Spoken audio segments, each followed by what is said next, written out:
Guys, welcome to my new blog. तो आज लोहारगल के अंदर हमारा चौथा दिन था। तो आज हम सब जाने वाले थे बरखंडी धाम, जिसकी ऊंचाई लगभग 1100 मीटर बताई जाती है। तो फिर क्या, जिस धर्मशाला में हम रुके थे वहाँ से निकलकर हम सब आ गए थे लोहारगल के इस मैन मार्केट में, जो कि कई किलोमीटर में लगता है। और अगर मेले को देखा जाए तो भाई क्राउड काफी ज्यादा थी। और अगर रियल पूछा जाए तो मेले का असली मजा भी वही आता है जहाँ पर क्राउड काफी ज्यादा होती है। और अगर इसी मेले की बात की जाए तो ये मेला पूरे 24 घंटे लगा रहता है। और फिर 20 से 25 मिनट इस मेले में कंटिन्यू चलने के बाद आखिर हम वहाँ पहुंच ही जाते हैं जहाँ से बरखंडी धाम का रास्ता स्टार्ट होता है। और इसी रास्ते की शुरुआत होती है बरखंडी धाम की इस पहली पहाड़ी से। और जब हम सब ने इस पहाड़ी पर चढ़ना स्टार्ट किया तो डर तो काफी ज्यादा लग रहा था, बट डर लगने से होने ही क्या वाला था। फिर क्या, हम सब ने बरखंडी बाबा का नाम लिया और चढ़ना स्टार्ट कर दिया। लेकिन थोड़ा डर इस बात का था कि पहाड़ी के पत्थर थोड़े नुकीले व चिकने होने के कारण कहीं फिसल के गिर न जाए। और ऐसे ही हंसी मजाक करते करते पहली पहाड़ी के आधे ऊपर तक आ जाते हैं। और मुझे अफसोस इस बात का था कि बरखंडी इतनी ऊंची होने के बावजूद भी, जिसमें आधे से ज्यादा तो बुजुर्ग लोग शामिल थे और आधी पहाड़ी चढ़ते चढ़ते थक गए थे, इसलिए थोड़ा आराम सा किया। और पता नहीं कि रुकने के बाद इनकी आपस में क्या ही घोर कन्वर्सेशन हो रही थी। और काफी देर चलने के बाद इसी पहली पहाड़ी के ऊपर आके हमने ले लिया था पहला स्टॉप। और हम जहाँ पे रुके थे वहाँ से दो रास्ते निकलते हैं। पहला जो रास्ता वो तो बरखंडी धाम के लिए जाता है, और जो ये दूसरे रास्ते से लोग नीचे आ रहे हैं, आखिर ये रास्ता कहाँ से आता होगा।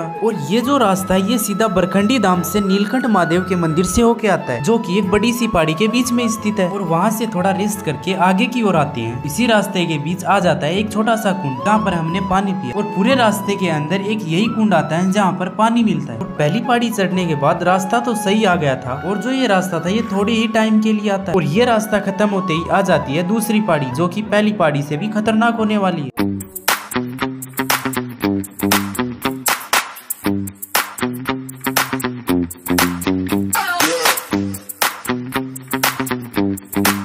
तो हे गाइस, मैं आपको बता दूं ये बरखंडी धाम के लिए हमारी लास्ट पहाड़ी होने वाली। और इसी पहाड़ी पर चढ़ते चढ़ते हम थक गए थे और हम सब रेस्ट करने के लिए यहाँ पर थोड़ी देर रुक गए। तो हमें ही मिल जाते हैं हमारे एरिया के कुछ भाई लोग, और जहाँ पे हम बैठे थे वहाँ पर पहाड़ी का व्यू काफी मजेदार था।